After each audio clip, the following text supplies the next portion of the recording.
Welcome back to the Expert Speaker Podcast. We have the phenomenal guest, Robert Kandell. Welcome to the show. Thank you so much. So happy to be here. So looking forward to this. And congratulations on the launch of your new book. The title is? The title is called unHIDDEN, a book for men and those confused by them. And the reason I brought you on this podcast, Robert, is you've done 1,000 workshops. You built an 8-figure business around something that some people would consider taboo, around sex, and you'll be able to explain it better than me. Now you've transitioned. You're building your speaking business. So take me back to the beginning. Tell us about your journey. Well, it's been a really interesting life. I just conceived the memoir a couple nights ago. In the middle of the night, I couldn't sleep, and I saw the arc of the memoir, which is funny. But my story is I consider myself normal till I was around 28, and when I mean by normal, I was living my father's wet dream, on the path that was laid out for me as a firstborn New York Jew. There were certain rules and regulations of who I should be. And I was really successful at 28 years old. I had a 5-bedroom house in San Francisco, was married, corporate job, rising up the corporate ladder really quickly, but also disconnected from my wife, overweight, workaholic, and not really enjoying the success I had created and really living someone else's life. So then a series of events just woke me up and started my own personal journey of awareness of really finding out who I was underneath this facade I was wearing. And 2004, I started an organization called One Taste with a woman named Nicole Daedone. And it was a well-lit place to discuss your sexuality. And we actually focused on female orgasm to talk about taboo. We talked about the practice of learning how for men to be in connection with women so deeply to provide a space for their orgasm, for women to let down their walls and explore and feel their orgasm. And then from that, we found that people were much smarter, much happier, and much more connected. So I built that to an 8-figure business until 2014. Was really burnt out again with my life. Again, workaholic nature came back. I left in 2014, came to Venice Beach, California with my payout and a blank canvas to create this next part of my life. And I spent the last 5 years building a life coaching, business consulting, wrote the book, have a podcast, and have a speaking career. Was it always easy for you to have the kinds of conversations that I imagine you must have in that space? You called it the well-lit space for these conversations? There's a bookstore in San Francisco called a well-lit place for books. One of the most beautiful bookstores, small, but beautiful. Yeah. So my business partner, who was really the brains behind the organization, I was more the doer. She was the conceptual, the artist. She wanted to have a well-lit place for people to have these conversations. You can talk about your pain. You can talk about your problems till the cows come home, but you really can't talk about your pleasure. And so to answer your question, no, I was shy. I was a shy wallflower, nice, new age, nice guy who was friends to women, but also just terrified of the truth. So for those people who are speaking about topics that may be taboo or difficult to speak about in public, or thinking about speaking about those kinds of topics, what are some of the ways that you can hold the space for those conversations as a speaker without making the audience uncomfortable or without triggering audience members? I'm sure it's not 100% that you never activate or trigger anybody, but what are some of the things that you do to be able to introduce those kind of sensitive topics? Well, the first is to create a container, what we would call safe porting. What you would do is you would communicate. You're walking into this environment where there's a high chance you'll be triggered. Yeah. You build what's called rapport with your audience. You build a connection. You go slow. You communicate. You pay attention. And then when people get triggered, in my opinion, I want to trigger my audience. Right. I want to make that impact. I also want them to not be triggered to the point of mania. I want them to be triggered, then for me to notice, acknowledge, slow down, validate their feelings, and communicate them and walk them through the trigger, because usually there's one person who's vocal. And by doing that, then you can create a learning, impactful, and educational experience for your whole audience. But if I go in and be like, you're triggered, you're weak, you're nothing, like if we come in haughty and with attitude, that is the worst thing to do as a speaker or teacher. So, if you would give me some of the specific language or phrases you would use to walk someone through a trigger. For example, one of my favorite responses to someone who I feel is being triggered, I say, "That's interesting. What makes you say that?" Give Well, me I can some give of you, like the techniques you use to walk people through a triggered experience. yeah, I have hundreds of experiences like that, but let me tell you one of my favorites that really impacted me. So we taught about female orgasm, which meant we demonstrated our practice of orgasmic meditation, which meant in a workshop, the first workshop, we'd have a woman laying on a massage table with her legs open, and a man, me in this time, or really a stroker, but it was a man stroking a woman's genital to 15 New Yorkers in Wow. this, 15, sometimes it was as much as 100, but this was like 15 New Yorkers watching this. This was our practice and people knew what they were getting. We talked about the first 3 or 4 hours about what was going to happen, and still it's very daunting. In Yeah. the audience there was a couple, transgender man, so a woman to man transitioning, and his female lover. She had much trauma with men, and we had really good rapport for the first 3 or 4 hours of the class. And then in that demonstration, she froze. She freaked out, and her trauma, I believe it was a family member that sexually abused her, was deeply impacted. And so after, everyone was like, wow, there's this high, from most people who are not triggered, but she was deeply triggered. And so she just told me this, that she was traumatized, she's afraid of men, and she was really revealing, and she was angry. And she was angry at me. Hmm. And so the smartest thing I ever did was not to take it personally. The second smartest thing I ever did was say, I don't understand your experience. I cannot sympathize being a white cisgender male, but I can empathize how difficult this is. I know this is challenging for you. What can we do to have this feel better to you? So it was, again, slowing down, Yeah. acknowledging, validating, connecting, and then saying, what can we do for you? Which empowered her. If you go in with any form of judgment, if you go with any form of you should not be feeling this, you're screwed. And that whole workshop would have turned over. Hmm. And so what happened with her, after about 30 seconds, she was like, okay, well, I'm going to go process it. And so she went to lunch and processed with her partner and came back really grateful for the first time a man had not tried to tell her what to do. So Right. again, it's just really, you have to be in connection with your audience. You have to be at the same level. You have to be in rapport with them. Okay. So, Robert, you and I, we connected over a dinner in New York, and I felt this great sense of presence and groundedness.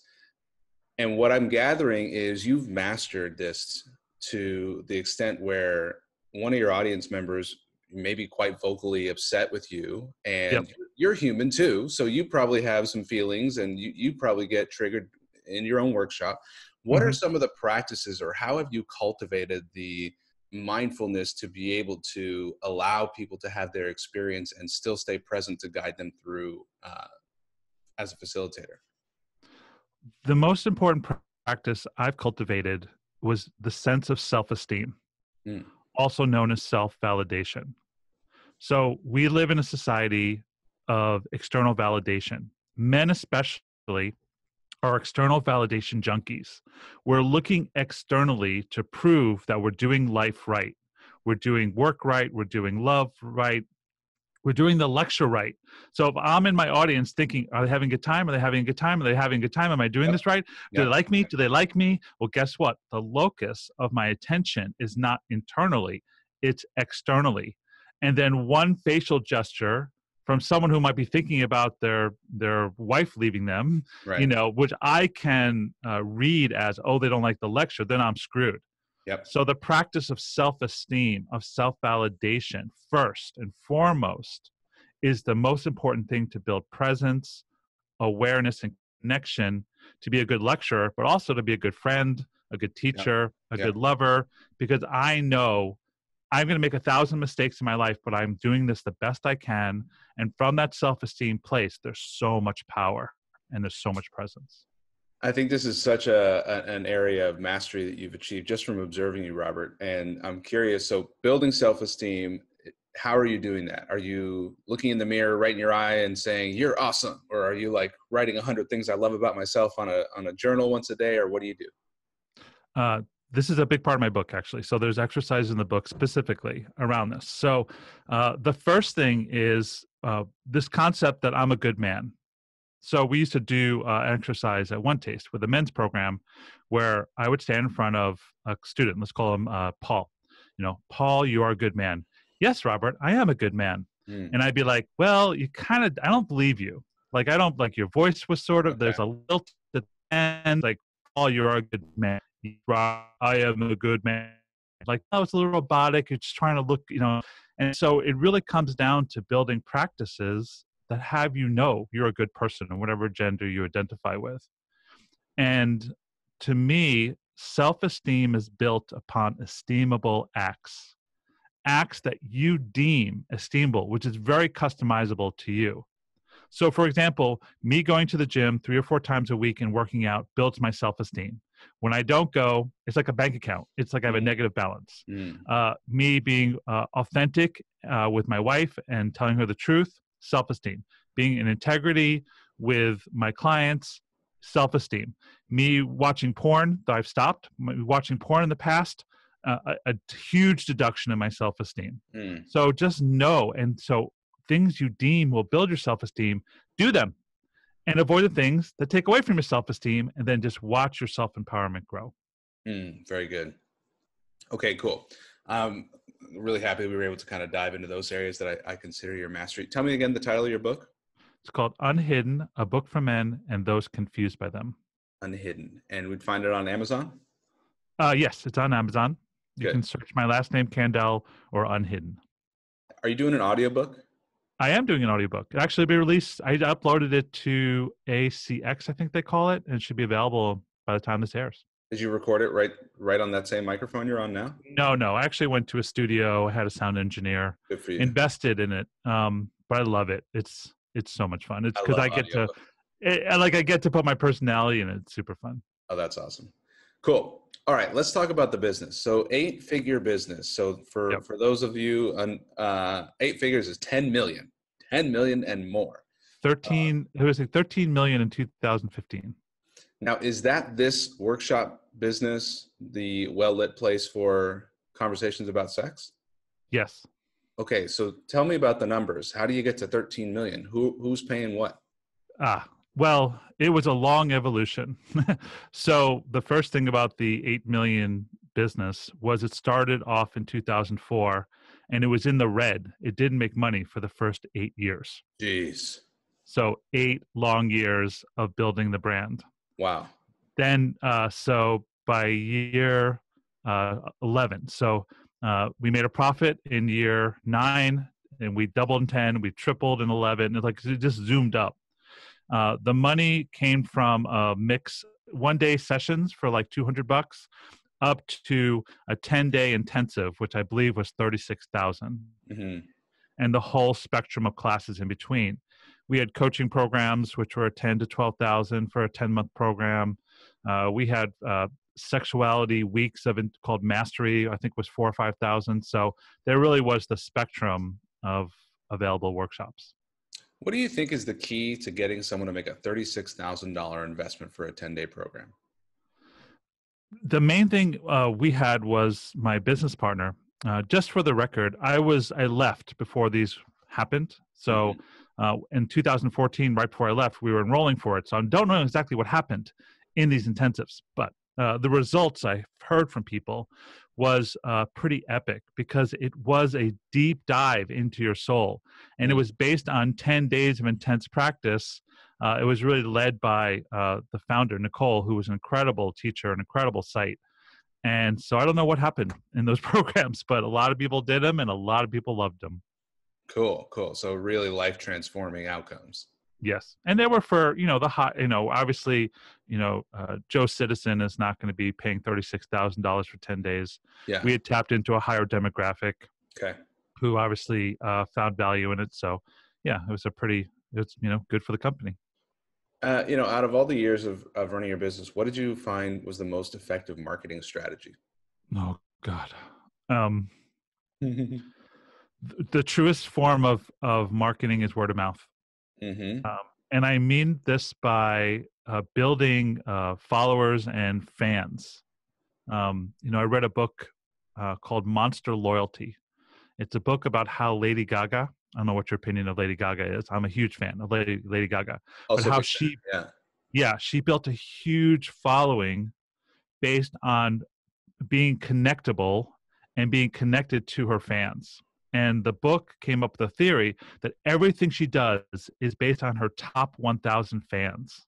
And how does she keep impressing and delivering value to these fans? And the book was a step-by-step process.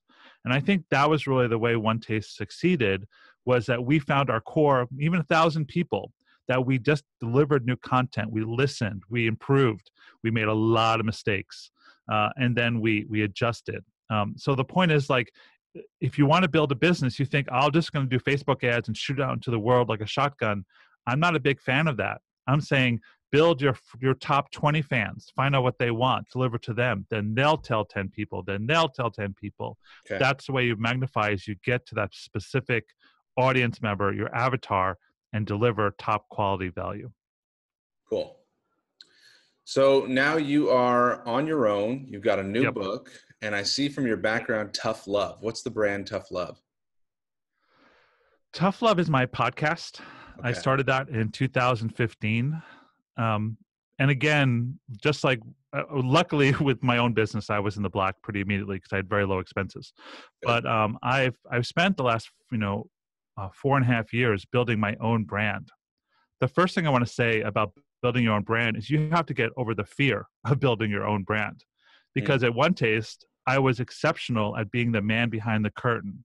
Nicole was the face. I was the wizard behind the curtain, pulling all the strings to get shit done.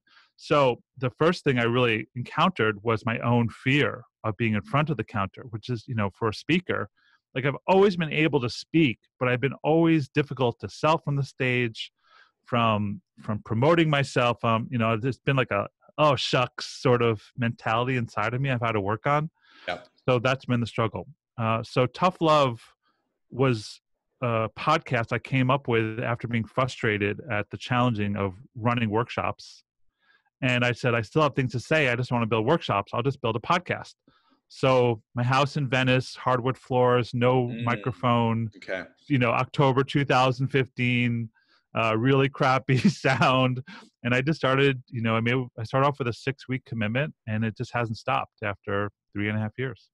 What have been some of the your favorite outcomes that have resulted from the podcast? Truly, the reason I'm still doing this podcast, because the thing about doing a podcast is there are times you just want to quit. Yeah. Because most of the time you're just speaking to a mic into a vacuum. You have no idea what's happening. So the thing that keeps me going is this disparate way that people listening are emailing me or contacting me and saying thank you. That impacted me. That changed me. I have a core set of fans of probably about 50 people that, if I don't do an episode, they're like, what's going on? Including my mom. She's like, what's going on? So I feel a sense of responsibility to them, and they nudge me to keep doing it. So that's first and foremost. From a second point, there has been a positive ROI in terms of my podcast. Podcasts themselves can be very inexpensive to produce, almost nothing. I did invest in graphics and show notes. So I have put a bunch of money. I buy nice equipment, and you could do it on the cheap. And the ROI has been probably about 7 to 8x at this point in terms of clients who have come to me or who have been reminded by the podcast, oh, Rob's a coach, I could use him. Or, wow, you just spoke exactly to the topic I'm working with. Can we have a session? So it's brought ROI. It's also brought content and material for the book. So what I've done pretty extensively is I do a podcast. I do a rant or an interview for 20 minutes or 30 minutes or 40 minutes. Then it's very easy today to transcribe using software like Rev or Trint. Yep. And then you have, 1,000 words, 2,000 words, 20,000 words from a podcast that you can, translate into English, and you've got an article, you've got a blog. So there's a lot of ROI in terms of how to turn a podcast into gold. Nice. Cool. All right. So the future for you, you're going to be doing keynote speaking. You're going to be taking your book around. Where do you want to go? The world? What's the vision? My top goal is to be on Tony Robbins' stage.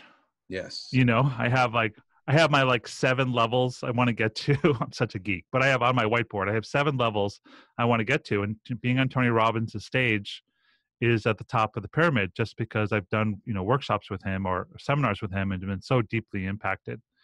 And then all the steps to get there. So I love speaking on stage. I'm good on stage. I've done over 1,000 lectures, 400 workshops, and I have the ability to do it. And I love connecting to the audience. So now that I've got the book, I've got my consulting business handled. It's really getting out there on stage to do a TED Talk, do some keynotes, and really learn the craft from being a solopreneur, how to get on these big stages. Awesome.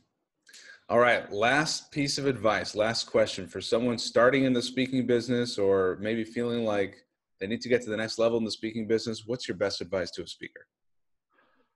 Wherever you can get in front of people, do it. Mm-hmm. Like, I've learned how to speak. Like, when I started my first workshop, I was not very good. I mumbled and I used and like a lot. Yeah. I was a lot arrogant. The boy I was when I started, 20 years ago. And so the advice is, if you can get in front of 5 friends and do a talk, do it. If you can get on, Toastmasters, practice, get there and practice. You're going to learn so much in the doing. And then when you're in front of people, then you have more chance of meeting other people who want you to talk. And so to me, still, there's really no gig that's too small. Like, I'll go anywhere to speak as long as it makes sense, but I love speaking. And so wherever you can do to practice, don't let your ego, there's only 10 people here. Well, great. You're going to get 10 people's feedback on how to get better. And then just keep going. It's a long game.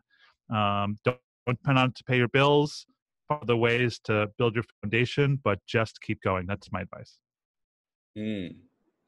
Thank you, sir. Thank you for your time. Best way for us to reach you, learn more about you, get your book, tell us your web locations. Everything can be found at robertkandell.com. That's KANDELL.com. The book, the podcast, online courses, communication courses, all of it can be found on my website, including links to my social media. Okay, now I got to go a couple more minutes with you because you said online courses. Okay. Because I know a lot of our listeners are thinking about maybe doing an online course. Tell me about what was your experience in creating an online course, selling online courses? What's that like? I've had huge success with online courses and dismal failures with them. It's a very interesting market because people really want the information and there's a lot of competition out there and people are also craving connection. So the highest successful one I've done is when there's a mix of online and in-person.